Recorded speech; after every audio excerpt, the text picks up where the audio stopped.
It's not a super scalable solution. I guess my only options for scaling in that situation are to either hire more people or expand my hours, but that's pretty much it.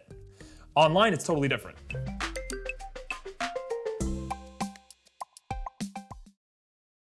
Hey everyone, welcome to Ontraport Use Cases. My name is Sam, and today we're going to be talking about how to grow your business exponentially with e-commerce sales.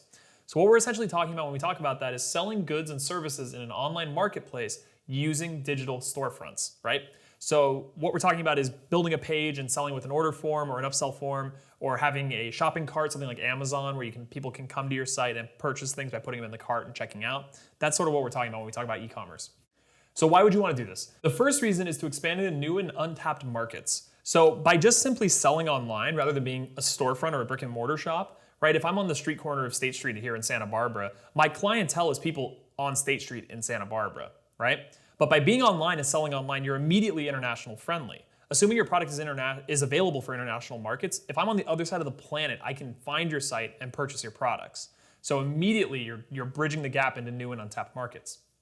The second reason is to make sales with a low barrier to entry. And the low barrier to entry that we're talking about here is actually not for the consumer, although it is really simple to buy online, as I'm sure you're familiar, but it's actually for you as the business owner.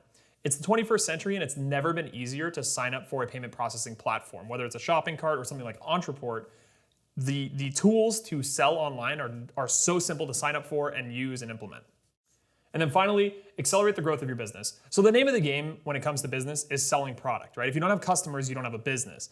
And not only do you need to sell to those people, but you need to scale those selling efforts. So that's sort of where we get into these examples. These are some examples of how you can scale those efforts, right? So again, if I'm a brick and mortar shop in Santa Barbara, I can only sell as many people as I can talk to in a day. It's not a super scalable solution. I guess my only options for scaling in that situation are to either hire more people or expand my hours, but that's pretty much it. Online, it's totally different. So a single payment system online looks something like this. A customer comes to your website and your order page and buys a $30 product in this example. Two outcomes are available here. One, the card is accepted and it goes through no problem. Two is that the card was declined and we need to bump them back and ask them to try again. So in the case where the card is accepted, we charge them the $30 in Ontraport, right? And we send them a confirmation email that says, hey, thank you for your purchase. Here's the information about your product, whether that's like shipping information or login information if you're doing a membership site or whatever that is for your business. But if their card declines, we can send them a different email that says, hey, your card was no good, come back and try again, right? And this is going to capture some of those lost leads immediately at the point of sale. I mean, no such thing as a hotter lead than somebody who's willing to put their credit card into an order form, right? So that's sort of the most basic one. Now, if you add a subscription, it's a little different. Somebody comes to your website, they purchase, instead of a $30 one-time fee, they buy a $30 a month subscription product, right? And then every month, every 30 days, we're going to charge them $30.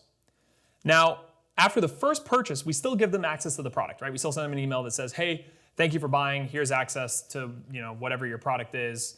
Netflix is a subscription model, for example.